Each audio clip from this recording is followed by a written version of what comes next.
Welcome back to my channel, bonsoir et re-bienvenue sur ma chaîne. My name is Muriel and this evening I will be doing a book review for Under the Skin by Michelle Faber. This is a novel of what I would call literary science fiction. I came to read because of a special friend who asked me if I'd be open to switching something out on my TBR if he did the same. He suggested I add Under the Skin to my TBR, and I proposed he add The Left Hand of Darkness to his TBR, which he did. He read it and enjoyed it, and I read his suggestion and enjoyed it as well, though they're very different books. However, beyond that, I had vaguely heard of this novel. I'd heard of the author more specifically. From the very, very little I'd heard of this, it did sound mildly intriguing, but I really didn't know that much about it either. And because this was a recommendation, I just wanted to go into this novel as blindly as possible, and I'm glad I did, because it held a few surprises for me. That also means I'm not really going to go into any kind of real synopsis here. I would invite other people to go into this as blindly as possible, just like I did, because I really think this novel benefits from being progressively unveiled in a way. I'll just say that this story features a woman who drives around in the Scottish Highlands picking up male hitchhikers. Why is she doing this? Well, there's definitely a reason, which you'll have to find out for yourselves. I might just add in a few more spoilery elements towards the end of this review, just as an FYI. So I'm going to go straight into the writing and the structure. This is a reasonably short-ish novel. It sits at just under 300 pages. It's a story that starts out relatively slowly, so there's a slow burn aspect to it, though I also read through it reasonably quickly because I just wanted to find out what was actually happening. I had a few inklings pretty early on. I wanted to see if those inklings would be confirmed and further developed. It's interesting because the way this book is written pushes for that very progressive way of unfolding its narrative and developing its theming and delivering its emotional punches, is how I'm going to put it. So that was a bit different for me, but I enjoyed it. I mean, I came to really enjoy it and respect it towards the middle and then even more so the end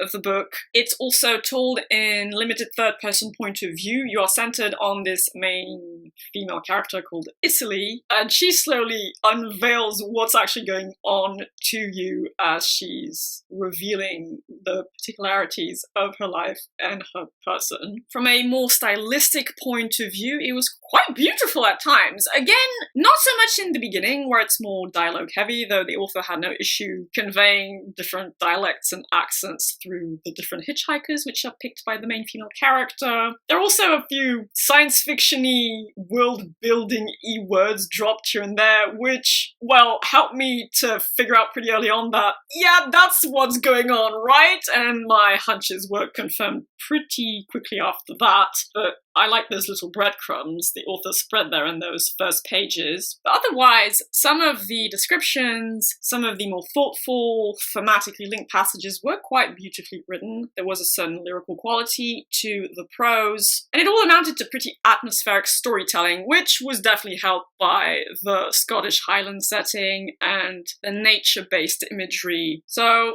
I would say this novel was actually pretty skillfully written. Again, it became more obvious to me towards the middle and then the end of the book. But yes, most definitely once I turned the last page, I was like, I'm impressed. I mean, I was impressed for other reasons as well, but the writing definitely factored into that. Now, I stated that the story centers on this main female character called Icily, so she drives around the Scottish Highlands and picks up male hitchhikers of a certain physical build as well, and you only discover what's actually going on as she's progressively letting you in on what's actually going on. You spend a lot of time with this character and in this character's head. However, I'm not sure I would specifically qualify this novel as character-driven in the traditional sense. It's definitely psychology-driven, human psychology-driven, or let's say human-adjacent psychology-driven. So yes, a lot of attention is given to human psychology and character in a broad sense. You do get good characterization for this main female character, Icily, and decent enough characterization for a couple of characters around her, though she is definitely the star of the show in a way, though she's not necessarily the most relatable character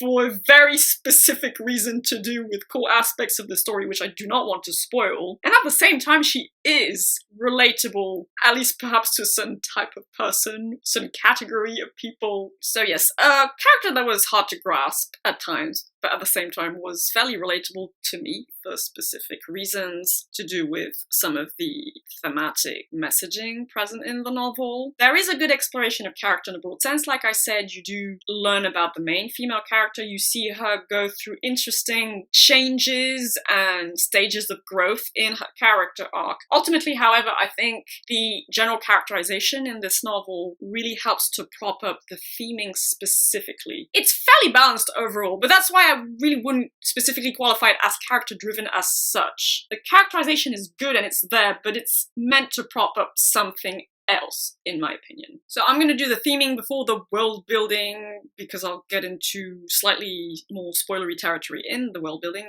Thematically, though, this novel was really quite rich, which again wasn't apparent at first at all. I thought it was a bit slow going in the beginning. I was very intrigued by the basic premise, but I had a hard time relating to the main character and feeling anything specifically, or feeling like I had stuff to think about. But then it really came at me in waves and really strongly crested towards the end of the novel before attaining a kind of thematic and emotional climax. I would say there are three big thematic axes. The first one, which to me is the most obvious and poignant one, is this theme of alienation, as in feeling alienated from others, feeling alienated from the world in a way, or your world. And related to that, this deep desire everyone has to find their place in the world and find where they truly belong. Find the place where they can just be themselves, live in peace, attain some sort of harmony and state of general contentment. Alienation first, there's a lot of commentary, judgment on human character and human individuals and certain types of human individuals. How do you relate to them? How do you make sense of the differences there might be between yourself and others? Now, because of a specific world-building element, it's also explored through an interesting angle. So yes, alienation, there's a really deep sense of sadness and melancholia in this novel, and this sense of alienation, not entirely unlike some of the things I felt reading some of Lovecraft's short fiction, but here it really cranked up the sadness and the feeling of loneliness and spiritual desolation quite a bit. However, the spiritual desolation does get resolved in a way because the main character also relates to nature quite strongly. There are a few passages that are very beautiful concerning one's relationship to nature, one's place in the natural world. In fact, to me, they were even somewhat pantheistic in flavor, so that obviously had a lot of appeal for me personally. There are also some minor comments on what human beings have lost due to contemporary civilization or modern civilization, losing our relationship to a pure state of nature, to a pure animal state, which is related to the second thematic axis I'm going to mention in a minute. But so yeah, feeling alienated from others. Also marveling at the beauty some individuals possess, and also just being repulsed at the vulgarity of a lot of other people. Now, the second and third thematic axes, as I'm going to call them, I can't really justify my reasoning too much because that would be spoiling elements of the novel, but I guess take my word for it, or make up your own minds once you've read this novel. I would argue there's definitely commentary about sort of animal rights and humans' relationship to nature and to other sentient creatures. And this is explored / developed through an interesting roundabout way, but I definitely felt like there was messaging related to that in this novel. It felt obvious to me, but whilst it's obvious, it's also done in a pretty original way. So again, you'll have to be the judge of that for yourselves, but I would definitely make the case for that. And the third axis, I would say, has to do with the bodily experiences of women, the experiences humans with a female body will go through, the pain we can experience at the hands of others, and, well, more often than that, sadly, those others will be men, the way men look at female bodies, the way men look at other animal bodies as well. there's a relationship between those two axes as well, interestingly enough. And so yeah, the pain linked to living in a meat suit, basically, in a body. Also the sense of alienation women/females can feel relating to other men, to males. All of those thematic elements are actually linked in certain ways. But again, it's developed in a pretty different way, in a pretty roundabout way. It felt somewhat obvious to me again, like with the animal rights axis, but it's different. It's different, but I appreciated it. So I don't have that much to say about the world building. Ultimately, the science fiction-y elements are, well, they're not that light, but they're not super fleshed out either. So this is my official spoiler warning if you really don't want to know. But there are aliens in this book. Basically, the main character is an alien. I mean, to me, it was fairly obvious from pretty early on in the book. I was like, she's an alien, right? There's no way an average, sane woman would just pick up all of these potentially dangerous male hitchhikers in the Scottish Highlands in the middle of nowhere. Like, that's just not a thing. So I was like, she's an alien, right? Plus there were a couple of words that were linked to her planet's language. So Italy is an alien, and her co-workers are aliens, and they're pretty cool aliens. I will give points to the author for doing an interesting, non-specifically humanoid alien design. They look kind of like werewolves with perhaps a sheep-like face. I don't know, I tried to picture them in my mind. I kind of want to draw them as well. Cool aliens. You do get a bit of background, well, a reasonable bit of background information on Italy's home planet, what it is they're doing on Earth, and some of the, politics and economics entangled with the reason she's on Earth doing what she's doing. So that was cool. I mean, it doesn't go into that much depth either, but that wasn't the focus of this book. The book is obviously using those science fiction elements to explore those rich yet subtle themes. Also, there's quite a bit of stark beauty in this novel, which is definitely partly because it takes place in the Scottish Highlands. There's also a bit of horror too. Like, there are definite horror elements to this novel. Again, I had a harder time in beginning actually really caring about what was happening, about the characters, and then a couple of pretty visceral gut punches get delivered to the reader about midway to 3/4 way in the novel. At that point, yeah, I cared. I felt invested, and that theming really started to get worked in. The theming itself is pretty layered, like I said. The horror elements, the beautiful elements, the sad elements, they all came together to create this beautiful yet very melancholic melody, and, well, yeah. The aliens. The funny thing though is alienation is a very strong theme in this book, and it's delivered through an alien character. So, nice.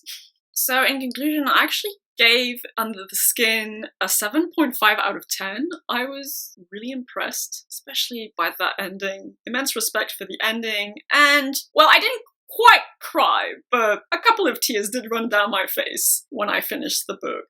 I got way more emotion than I expected going into it. Like I said, it took me a while to really get invested in the story, to care, to get my brain churning on those themes. But yeah, it really comes at you in waves. Waves that keep cresting and cresting until reaching that beautiful, poignant, sad, but meaningful climax. It is sad, but satisfying at the same time. It might not be my favorite kind of story, or my favorite kind of intellectual, emotional flavoring, but I have a lot of respect for it, and it did move me too. I felt emotionally impacted. I did care by the end. There was a bit of spiritual messaging to it as well, through those somewhat pantheistic elements. And so yes, I definitely feel very confident in giving this a solid, very solid 7.5 out of 10. I would very confidently recommend this as well if you want something